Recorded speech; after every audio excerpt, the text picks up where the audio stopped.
Uh, Ja, obviously it's your first game back, and you started out on the road. Two-part question. One, at the beginning, were you kind of surprised that there was a lot of boos in the crowd? And then two, the finish. Just what was just describe how you feel after that display. Yeah. To your first part with being surprised, I don't know. It's a lot of people that don't like me, so see what I got them. But it was just, I feel like the surprising part was, I got called in the starting lineup. It was loud cheers, and then when the game started, it went to boos. I don't know the reason. I don't know, what I did to the Pelicans or they fans, but hey, they got to root for their team, so it's all good. And what was the second question again? The ending, just how do you feel? Y'all been around long enough. Y'all know what time it is when that comes. Ja, how do you describe the emotions of just the entire day? First game in 8 months, you guys get down big, and then you kind of will them back in the second half and hit the game winner. I mean, I imagine it's got to be as much of a roller coaster as it gets. Emotionally, it wasn't, too hard for me. Obviously, I've been prepping for this for, almost 8 months. It's been 8 months since I, played a game. I'm confident, in the work I was putting in and, trying to be in the best shape possible to go out there and, be able to, be out there for the guys. As far as the, going down early, I kind of expected it not to be down, like 20, whatever, but I kind of expected to be like some, jitters, guys not knowing what to do. Obviously, I haven't been out there for 25 games. They had a, style of play they had to, adapt to, without me on the floor. And, me coming in, obviously, I don't want to, change nothing up. But I also have to be Ja.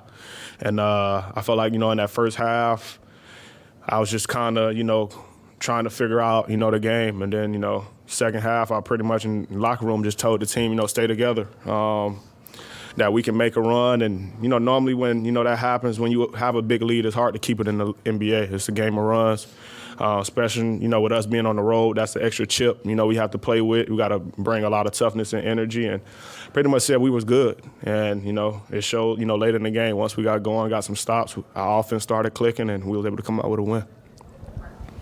And Ja, welcome back. But in your dream of dreams, could you have come up with this story in terms of your game today, like the start to finish and the comeback and the win? And also, your dad was pretty emotional after the game.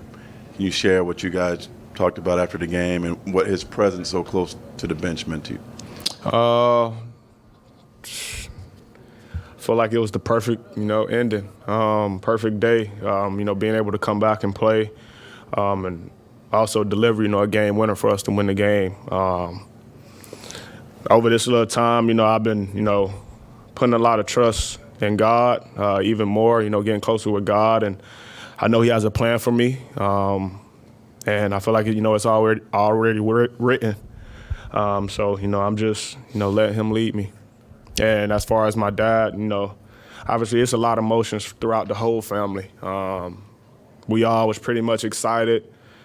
It was like, yeah, Ja's back, but kind of, sad in a sense. So having him, back courtside, being able to, not only root for me, but, for this team, it was big time.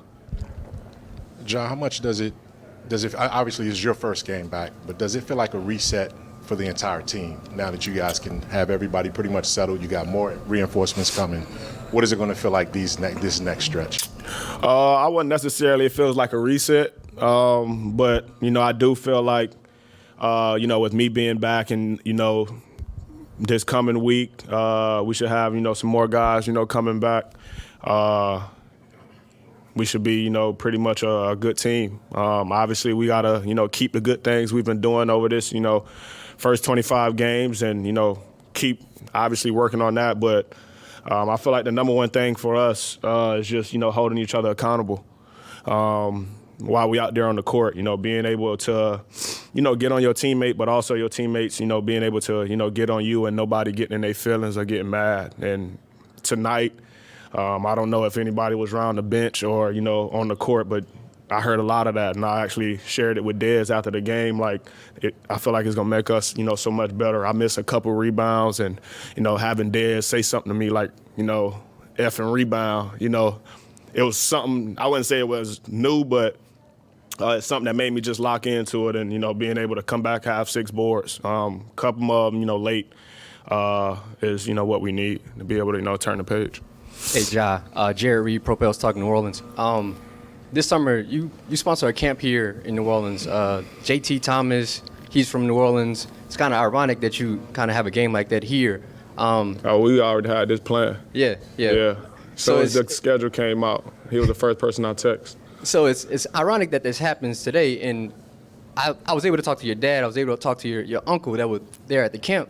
Your dad was pretty emotional speaking about you. Can you talk about the importance of like having that team around you through this 25-game stretch of you not being able to play? Definitely been helpful.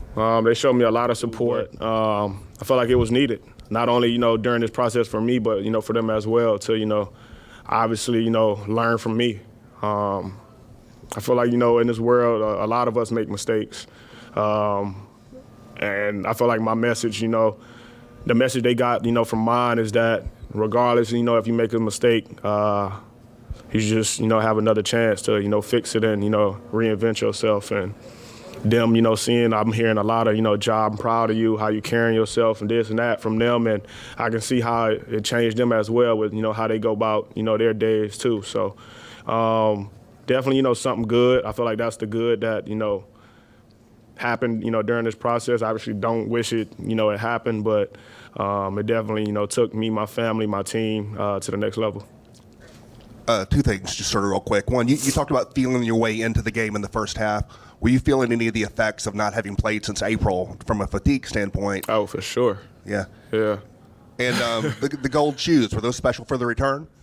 I got a lot of them. Stay tuned. I just couldn't. I actually let some of my staff choose which one I was wearing today. So. Kind of following up, just what was the fatigue factor like for you today? And then when you kind of get into that fourth quarter mode, not just the game winner, but like that last 2 minutes, do you even feel any of that down the stretch? For sure. I had conversation with Dez, like asking him, like what he want to run, late in those situations. I think I made like 2 layups back to back before the game winner.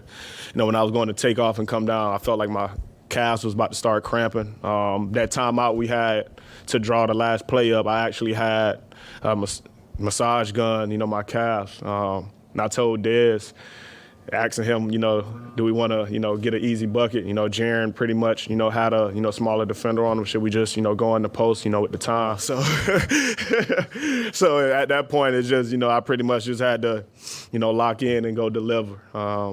And I did, so that's good. Job running off the floor, someone caught you on camera saying, I keep receipts. Yeah. Can you elaborate on that? And secondly, what was your meeting? I feel like it's self-explanatory. Yeah, I remember everything that was said. And secondly, what was the meeting with Commissioner Silva like? If you met, did you meet with him last week? Yeah, it was. What was that like? It was good. He pretty much, came in, checked on me, asked me, how I was doing. Pretty much just, a cordial meeting. He was basically telling me, he was excited to, be able to have me back playing. Told me to say, enjoy the moment. And just, stay locked in. I actually, plan on talking to him more often, even though I'm back playing, just to, continue to build that, relationship with him. Ja, you mentioned fatigue. Looked like you needed to hit the inhaler there in the third quarter. Took a step, or went down to the tunnel in between quarters. What was going on there when you needed to go to the back there for a little bit, and then you check back in, a little over 8 minutes left, you're down 7. What's going through your mind at that point? Definitely with some fatigue, trying to, find a way to get some extra wind to calm down. It was, and like I said, first game back, but, obviously I've been, working hard, but it's nothing like, NBA basketball. So that's pretty much, just doing the inhaler to try to, get more oxygen in the body to be able to go out there and deliver. And when I got back in, with that 8-minute mark, they pretty much told me, yeah, you're not coming out. So I just had to lock in and, just push through pretty much my life, just continuing to push, no matter what. I was talking to Jaren yesterday, and he was talking about how he got to stay aggressive, even with you coming back. He know I'm gonna tell him to. Yeah, exactly. That's what he said. And so for you getting assimilated like with him and Dez with the way they've been shooting the ball at the level they've been shooting it lately, what was that process like for you? Because I feel like late in the game, like you said, you wanted to go to him in stretches. You had your moments. How were you figuring that out? I feel like it ain't hard for us to figure it out. It's tougher for the defense when you got, pretty much a three-headed snake like that who can, all go and, deliver and get a bucket. Those two guys, obviously I don't want to take, nothing away from them. They'll tell you that I tell them to stay aggressive, but they tell me the same thing, when I'm not. So it's a good relationship, us three have. And I feel like a plus for our team when, if somebody got to go and continue to feed them, but you got two guys that can go do the same thing and, run off 15 straight points, go score 40. So definitely a plus for us, and I feel like it's just something we got to continue to, get better at, grow, but also, have the rest of the guys, around us, continuing to instill confidence in them to be aggressive as well. And that was my message tonight.